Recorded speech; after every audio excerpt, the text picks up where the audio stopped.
Alright, to make this a little bit easier, we're going to 1, 2, 3. Alright.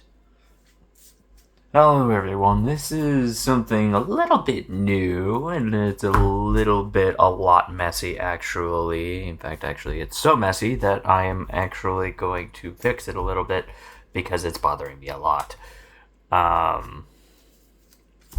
Today I have something a little special for y'all. It is Yarok, the Desecrated. I haven't talked a lot about it, but I am a large fan of Commander. And so today I'm going to talk about that a little bit with a deck list. This is the third Commander that I have built around. Yarok is one of my favorites. Basically, for those who don't understand, Yarok says when something that you control entering causes something to trigger, which can be itself or something else, it triggers an additional time. So this deck has a lot of fun stuff that triggers off of entering the battlefield. We're going to start with going through some of the more boring things, and then we're going to talk about some of the more fun things, even though you see some less fun things over there. Don't worry about it. You see something you've never seen before over there, it's fine. You see something that you've probably seen before, but it's probably fine. So we're going to go through the mana base. This is my current mana base. Even though this is a green-centric deck, I have not done the land fixing for this yet. This deck will mostly have green and blue because of some of the mechanics that we're using. But for now, this is the mana base that I have. It has been working for me lately. I plan to take this to Coolstuffcon Commandfest, and it has been very fun, and I am stalling for time. Okay. So we will be playing 1, 2, 3, 4, 5, 6, 7, 8, 9 forests, 2 swamps,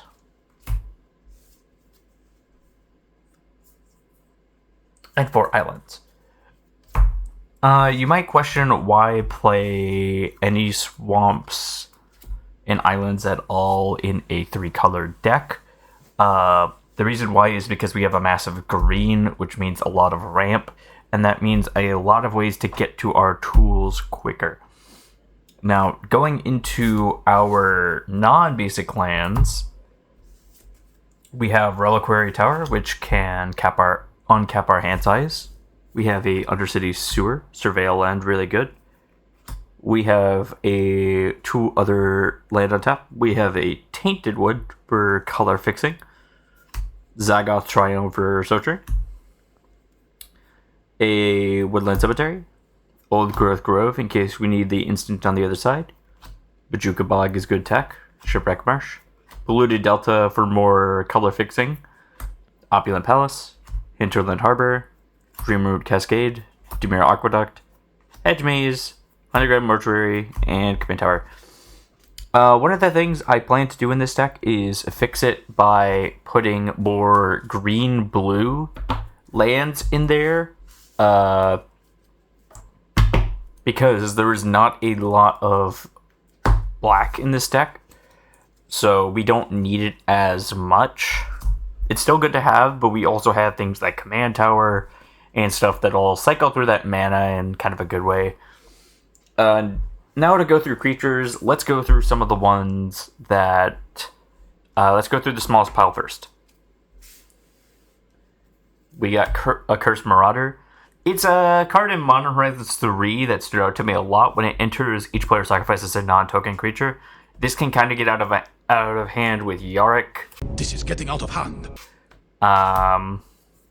And just make everyone sack a bunch of things. If you have a couple of different tokens out, you can actually want to repeat this a lot.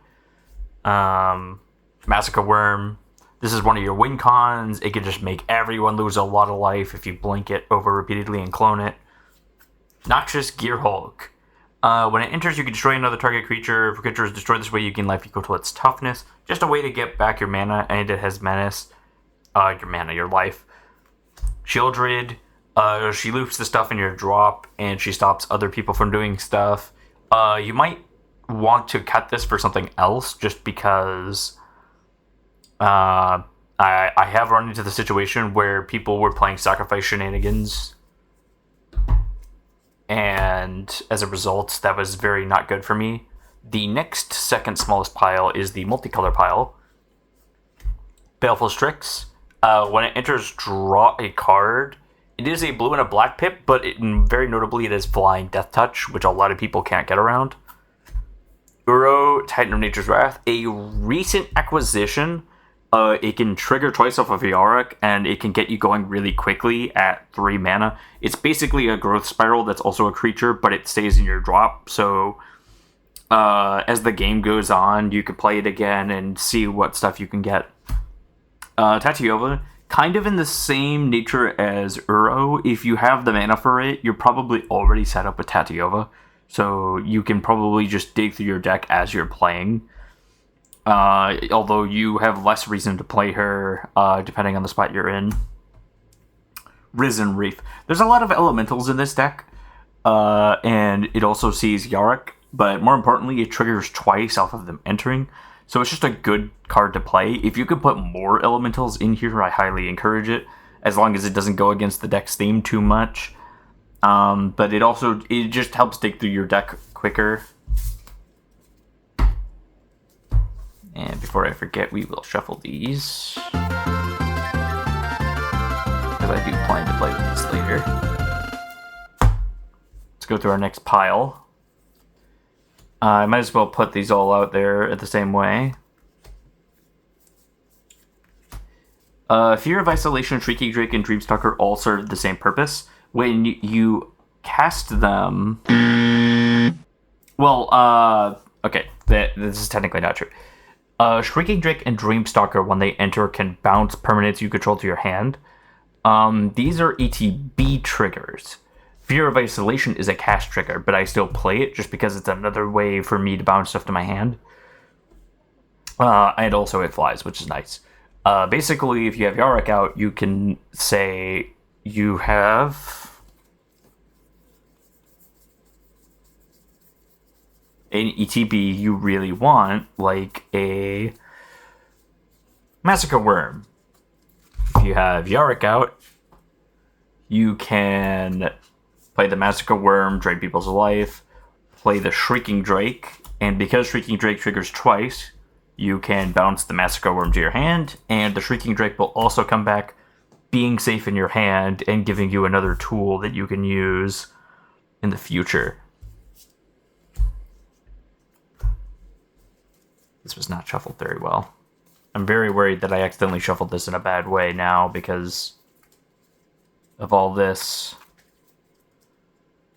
Although I might take out Fear of Isolation. It's really cool as a enchantment creature, but it's not that necessary in this deck, and being a cast trigger kind of goes against the way of the deck.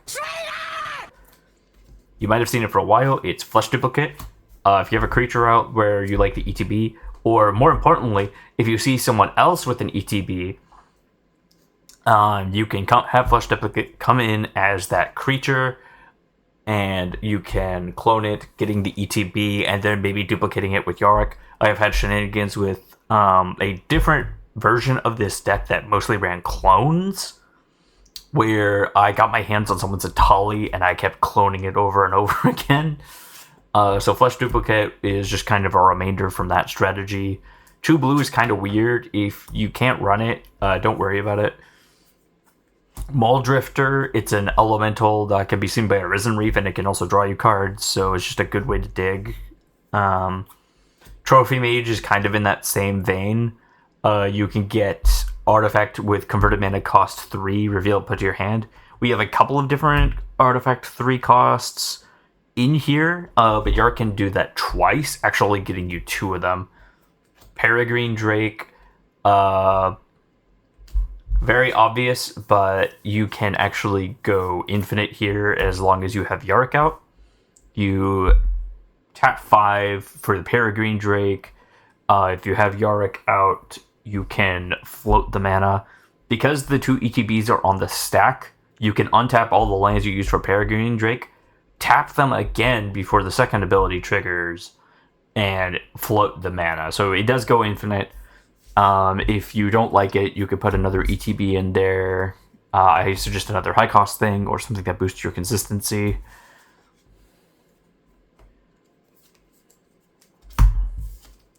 And then the last card will be a Ghostly Pilferer. Just a good tech card in general. Draws you a bunch of cards on other people's turns, and it can also be unblockable. There's nothing in here that triggers off of it being unblockable, but it could help you edge out a game, or it could... It's mostly here to draw you cards. That's all it's there for. It's just a good card that draws you cards.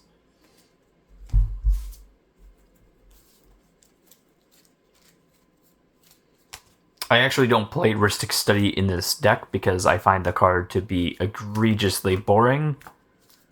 And Ghostly Pilferer being non-optional if someone triggers it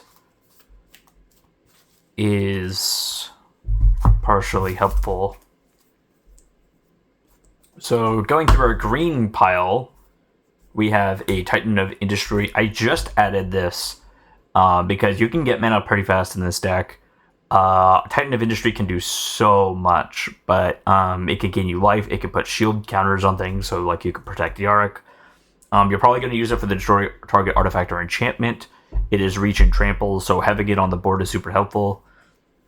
We got Tireless Provisioner for ramp, Finhorn Elves for ramp. We have an Eternal Witness, which will get you stuff back from your drop. If you can loop it over and over again, pretty notably, Eternal Witness says card. It's not creature, so as long as you can keep getting Eternal Witness back, you can do a lot of shenanigans with it. We have Defiler of Vigor for ramp, because the deck is mostly green. More notably, whenever you cast a green spell, you put +1/+1 counter on each creature you control, so this is one of your win cons to win the game. Also in that same vein is Springheart Nantuko. It has landfall 1 in a green. You can duplicate the creature it's on. This is pretty good for duplicating your Massacre Worms, Noxious Gearhulks, like the most egregious things you have on the board to really get in there. Birds of Paradise, ramp, Nisa, ramp. This is also another reason why you want to play a bunch of elementals, because she can trigger twice and get you an elf or an elemental. I do have Finhorn Elf as my elf in here, but pretty notably you can switch it out for Elvish Mystic or Llanowar Elves, whatever your preference is. We have Tireless Trekker. It's another landfall trigger that's relatively cheap, but more notably you can create a lot of clues pretty quickly. So if you end up in a situation where you don't have a lot of cards in hand, you can ditch those to draw cards. Ramp. Bramble Sovereign. What's better than playing really good cards? Making copies of those cards. So Bramble Sovereign can, like, say if you play a Titan of Industry, you can pay 1 in a green and you can copy it. It's kind of in the same vein as Springheart Nantuko, except it's when that card enters. I will say, if you manage to blank this card, you can do Bramble Sovereign again, because it's whenever it enters. And because it's when it enters, you can actually do it twice. Because the trigger will happen twice. I actually think I missed a pretty important trigger with that the other day.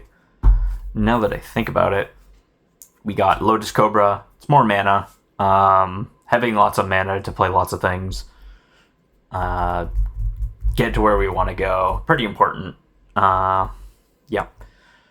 We got another win con over here. Craterhoof Behemoth. Duplicate it.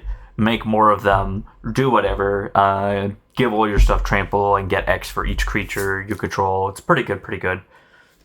Avenger of Zendikar, kind of in the same vein. If anything, it's a combo piece. If you play Avenger of Zendikar before Craterhoof Behemoth, you pretty much win the game, because you're probably going to make about, like, 9 plants, or if Yarok's out, you can make 18 plants. Avenger of Zendikar isn't legendary, so you can actually duplicate it, or make copies of it, and make just a ridiculous number of plants.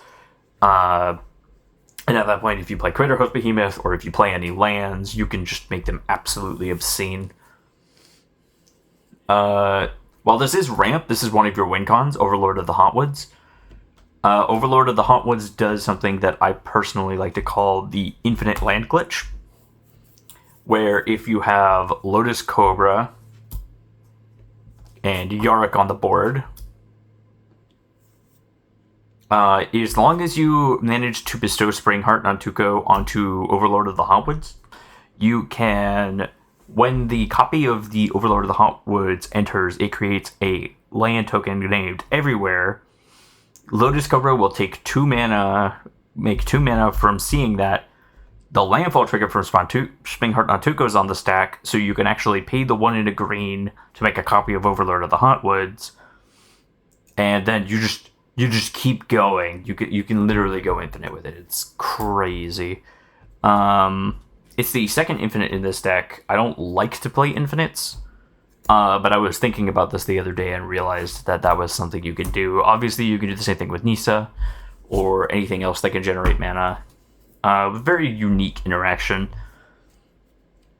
Kind of in the same vein as Titan of Industry, we have Vorinclex, technically a ramp card. More just here because it can dig through our deck really hard for forests and get us a bunch of stuff in hand. Getting us to ramp is really good.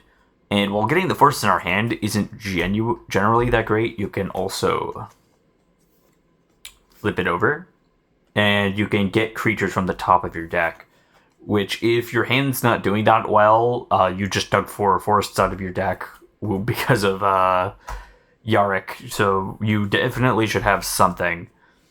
It's very important to remember you have a second main, so remember to swing with the Vorinclex before you decide to ETB, unless you're in that bad of a spot, in which case go digging for those creatures. Mossborn Hydra. The landfall can be seen twice by Yarok, and yeah, it's worth it to say that Mossborn Hydra can get out of hand very quickly. If someone goads you, oh well, someone else has to die. But it's a very funny card, and it can be searched with Nisa, so that's another win con. Scoot Swarm. It's Scoot Swarm, landfall, make a bunch of scoots, and you keep scooting, you keep mobbing, you keep swarming. Either scoots. In a bit of a different vein, we have Reclamation Sage. Just very good removal in general. It's a 3-cost removal. That's a 2/1. You can blink it, destroy more target artifacts or enchantments. When it enters, very importantly, it is a May trigger.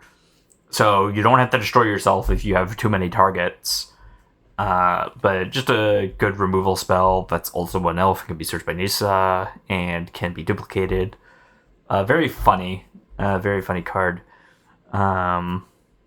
Apex Devastator, not necessarily a win con, but it can hit your win cons really hard. Very notably, a lot of the time you're going to be hitting these, but that's still fine because it's Apex Devastator. It's a very good card. You can bounce it to your hand with Shrieking Drake or some other cards that we have in here, and they're very good. And for our last ramp card, we have something a little more heavy hitting, is the Ulvenwald Hydra. Pretty notably, you can search your deck for any land. You're going to want to search the lands that aren't basics or don't have like Island Swamp or whatever in their text. That way your other ramp spells don't go wide. It can get pretty big and pretty out of hand. Pretty notably, it has reach. So that's pretty good. Because it's non-legendary, you can also duplicate it. So that's something you can do. Very, very fun stuff. The green stuff is probably my favorite part of the deck, but the blue stuff and the black stuff and the shenanigans they do is also pretty good.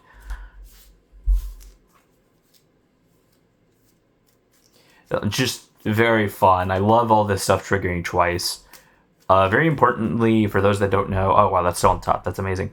Apex Devastator does not cascade twice. Cascade is a cast trigger, which means that you cannot ETB it twice. The reason we run Apex Devastator is because it can hit our ETBs. More importantly, it can hit a lot of them at the same time, which people may not be able to deal with and wouldn't usually happen unless you had like 10 mana anyways. So that's a big reason we play that.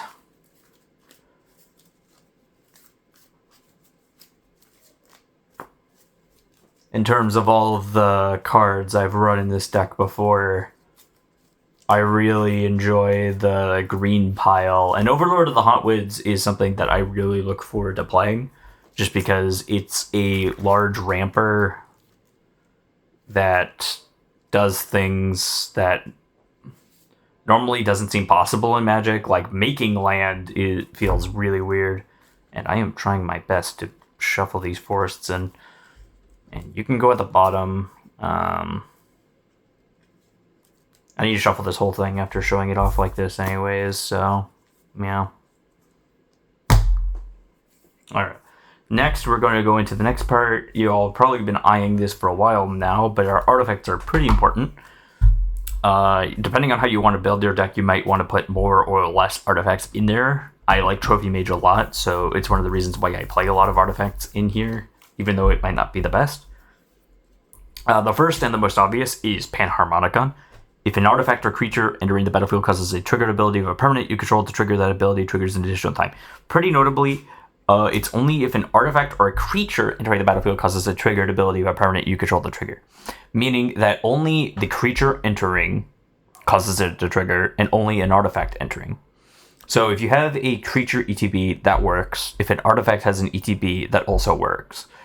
Yarok is any permanent entering. So that's why Landfall triggers twice. So Landfall doesn't trigger twice off of Panharmonicon. Very important to know. There's other stuff that can trigger twice, and that's why we run it in here, because it's a very good tool for a lot of our stuff. Very, very strong card that stays on the board even if people board wipe. Conjurer's Closet. Kind of in the same vein. It causes our ETBs to happen twice. Doesn't really help if we have Defiler or Vigor out and we're trying to build bigger stuff. But it can get rid of harmful stuff, and it can double our ETBs at the end of our turn so we can ramp or we can destroy stuff. Very nice. Sword of Hearth and Home, kind of in the same realm as Conjurer's Closet. It blinks, doubles the ETBs. These should all be together. Now we're getting into more of our 3-cost artifacts. Heaped Harvest is actually another 3-cost artifact. When it enters and when you sacrifice it, you can search your library for a basic land and put it onto the battlefield tapped. You can tap 2 and you can eat it. That's right, this is a food token as well. So this is basically a cultivate you can search with Trophy Mage, and it's hilarious. It's the main reason why I run it in the deck, but it's also just a funny card in general. Pretty notably, it is a 3-cost artifact that has an ETB. So when it enters, Panharmonicon sees it, Yarok sees it, so you can search your library for a basic land, and it does put it onto the battlefield tap, so that would happen twice. The second part of it wouldn't happen twice when you sacrifice it, but that's fine, because it's still a very funny card. Then we just have some ramp. We have an Arcane Signet, Soul Ring, that's fine. They're just good. Next, for our final 3-cost artifact, I decided only on 3. I used to have 4 in here, but I decided on 3 because there were some important enchantments I wanted to play. I look forward to seeing like what kind of 3-cost artifact people might recommend or say are really good. Yeah. But Mimic Vat's pretty good. Whenever a non-token creature dies, you may exile that card. If you do, return each other card exiled with Mimic Vat to its owner's graveyard. So if something dies, something you want, you exile it with Mimic Vat and you can get the ETB even if it's not in your colors. This is pretty good for getting stuff like Atali or stuff. Hostage Taker used to be in here, but I took it out because I didn't want too much stuff in blue-black because I wanted to focus mostly on the green. So Mimic Vat's a good way to get around that. It's a good way to exile our own stuff and get some of those really toxic ETB triggers. And pretty notably, we can bring them back over and over again as long as Mimic Vat's untapped. So those are some very good cards. You can search it with Trophy Mage, and you can actually duplicate the Trophy Mage if you want and just search out the Sword of Hearth and Home, which is just a good card in general. Protection from green isn't that great, but protection from white is very good. With so much white, easy white removal. Like every time I play sealed or draft, I swear, I always pick white because it always has the easiest removal. It's non-comparable. Like, white just always has stuff you need in it. It's crazy. Alright. Going by small pile, let's go into our enchantments now. You might have seen this before, Confounding Conundrum. Like I said before, this doesn't get doubled by the Panharmonicon. When it enters, you draw a card. If Yarok's out, it will duplicate and you will draw 2 cards instead.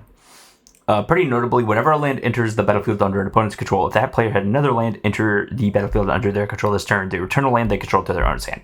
So if your opponent plays a fetch land, they tap it, they search, and they play another land, they actually have to return a land they control to their hand. The reason I played this is to kind of punish Eldrazi decks and Ur-Dragon, because I'm so sick of seeing them play. I haven't had anyone complain about this card yet.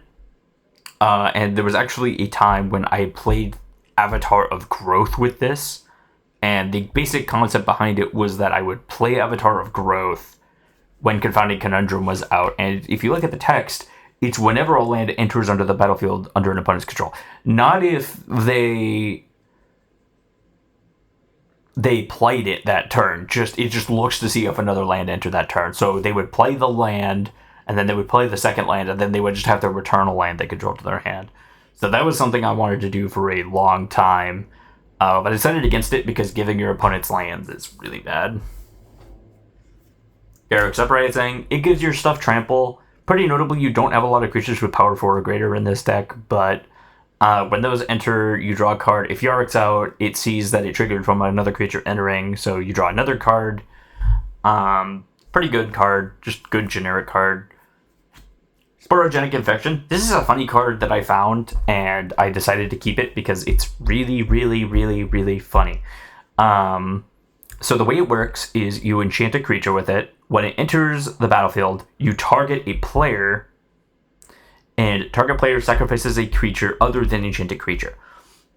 So pretty notably, it doesn't have to be the controller of Sporogenic Infection. So you can give this to a creature, and then you can target someone else, for example. Yarok sees this entering, so it'll trigger twice. So this is just a 2-cost removal spell, basically. Now, pretty notably, they choose. So against token decks, this wouldn't be that very good, but I thought it was really funny. And when enchanted creature is dealt damage, destroy it. So, yeah, it's just funny to me. I just find it a very funny card in general. Exploration. Very good card. My rationale for playing this is I have a Bloodchief Ascension in another deck, and I remember every game where I start with it just being a dramatic advantage increase. So I was trying for the longest time to think about why I would play Exploration in this deck. And the rationale I've come to at this point is that if I start the game with Exploration, then it's just really good. And if I get in a really good spot where I can have multiple lands in my hand, then Exploration is just really good. Worst case scenario, I discard it because I don't need it. But going first and having this available to you is just incomparable. Obviously, if you have not a lot of land, not that great, but it was just something I considered. Lastly, it's Propaganda. There's a lot of setup in this deck. You don't want people hitting you. Just a really good card to keep people away from you in general. A lot of times I've been saved by people just forgetting I have it on the board, and then they completely forget it's on the board, and then when they start to figure out who they're going to attack with, I'm just like, okay, did you leave any mana on top? And they're like, oh, no, I didn't. I forget you have that. So a lot of the time, ignorance will just save you with Propaganda on the board. Going into our sorcery pile, a sorcery pile is very fun. Ignore that. Our first card is Irenis's Vile Duplication. Create a token that's a copy of target creature you control, except the token has flying and isn't legendary if that creature is legendary. So, pretty notably, you can duplicate Yarok or other legendary things you control, which is something you didn't have access to with a lot of other stuff. A lot of your big targets are Yarok, obviously, if you can afford it. If you're in a spot where you need things to happen now, obviously don't target Yarok. But Yarok can also serve as a flying Death Toucher with lifelink. That's really funny. Otherwise, it's just a duplication spell that can duplicate stuff you need. Villainous Wealth. This is purely in here because I love this card. There's not a lot else to say about it. If you make infinite mana with Peregrine Drake, then you can target an opponent and make them exile their entire library. Funny win con. I haven't done it yet, but it's on my to-do list. Toxic Deluge. It's a board wipe. You pay X life, you kill things. It costs 3 mana. It's one of the reasons why we run black in this deck. Nature's Lore. Ramp. Rishkar's Expertise. So I got this card from shop promos recently, and I wanted a deck to put it in. So I rationalized myself to put it in this deck because I saw a lot of people playing it and it always turned out super well.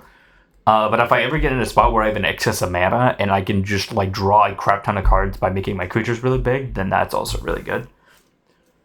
Just another green spell that we can Defiler of Vigor or other stuff. Ramp. Reanimate. It gets us other people's ETBs, or it gets us back our own Peace Enablers. Very strong card. Final Act. It's our second board wipe.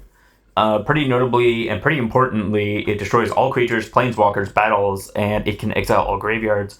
And it can make each opponent lose all counters. I actually thought it was all players, but apparently not. Just another way for you to like even the playing field so that you don't have to deal with shenanigans. I was literally in a board control war with a Joda player the other day because I kept looping Eternal Witness with Mimic Bat and I had to keep board wiping because they just kept unifying and I was like, stop that. I need you to not. So that was really fun. We actually had to call it because they had to get going. But for the last card, it is another board wipe. More notably, it is a newer one called Death. Death Begets Life. You destroy all creatures and enchantments, and you draw a card for each card destroyed. It's pretty good. You just cost 8 mana and cost Sultai, so that's something to consider. But if you're at 8 mana anyways, then you're either using treasures or you have 8 mana, so you should definitely have Sultai at that point. But it's also a pretty bad spot if you have to use 8 mana to destroy everything. I can't think of a lot of cards in Sultai that can board wipe for 8 mana. I mean, the first card in my head that I think about is Cyclonic Rift, but Cyclonic Rift is a dumb card, and I'm not going to get a stupid expensive card like that that's going to be really dumb.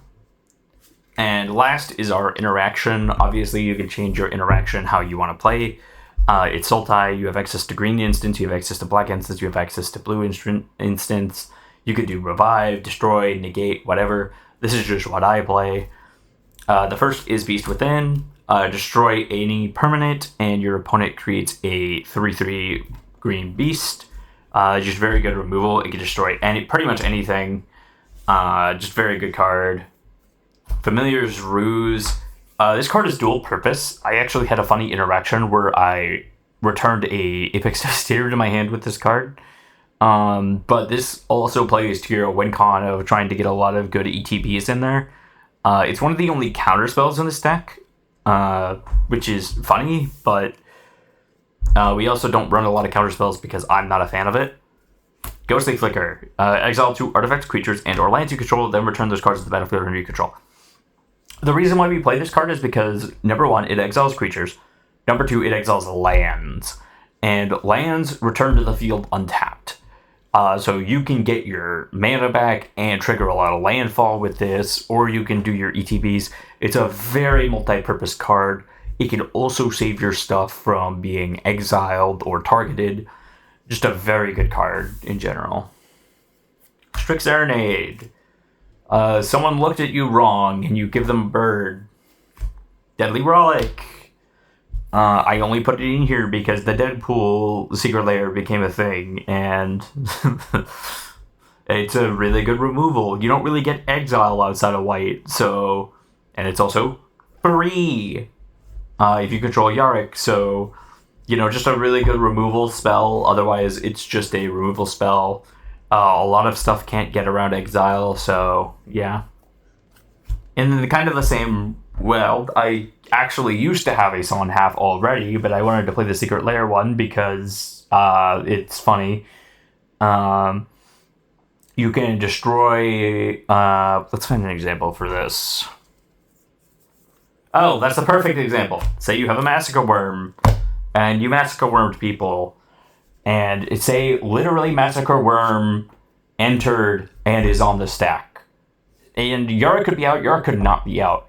But let's say without the trigger resolving, but like people already let Massacre Worm trigger, you cast Sawn Half targeting your Massacre Worm. You have now destroyed Massacre Worm, and there are now 2 copies of it on the board. There are now a minimum of 2 more Massacre Worm triggers on the stack. There might be 6. And, pretty notable, whenever a creature an opponent controls dies, that player loses 2 life. Because you control 2 Massacre Worms, they lose 4 life. Very good card. Just, Sawn Half's very good. Actually, kind of essential for this deck. It can also destroy your opponent's stuff. Very funny. An offer you can't refuse. It's just a counter spell. I put it in here. It's a little nicer because it gives your opponent's treasures. I couldn't resolve myself not to put something in there, so I decided to just put it in there. My mentality was that I don't usually play counter spells, but this way I have some options in case people do things that would jeopardize the game state or would just be generally unbeneficial to either myself or the table. Playing 3 counter spells isn't that bad. There's people who play a lot more, and there's people that play no counterspells. But there's some interaction in this deck, and I'm glad that I play more. I should cut this in half and put, like, some of these in the middle and, like, some at the bottom. But, yeah, that's Yarok, or at least that's how I have it built at the moment. I know the next time I touch this deck, I'm probably going to change things around and do things differently or wrong. But that's just how I play it. I've been debating on building a Elemental Yarok, which is Elemental Tribal, or building a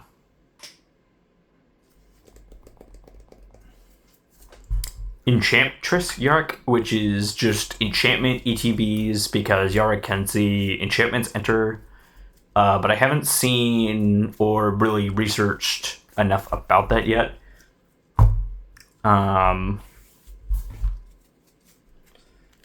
This deck is my favorite. It is not my highest win rate deck, but my deck after the most recent changes, adding Crater Hoof, adding a lot of the high cost green stuff, definitely helped a lot. A lot of people can't deal with bulky green stuff swinging at them. So, it's just very, very fun. One of the coolest things about Yarok is that you don't have to build it the way I built it. You can just put stuff that ETBs. You can build it as just a clone sanctuary where you just play a bunch of clones and you just copy other people's ETBs. That's a significantly harder way to play because you're not pushing for your own advantage. You're pushing to find a win con from one of your opponent's libraries. Which is fun, and you're assuming that they're playing to win the game, which is pretty important, but hey, I got Triumph at the top. But it's not realistic. This is what I plan to take to Commandfest, and honestly, I look forward to it. It's going to be a lot of fun, and I'm going to have a fun time. I hope everyone has a good day.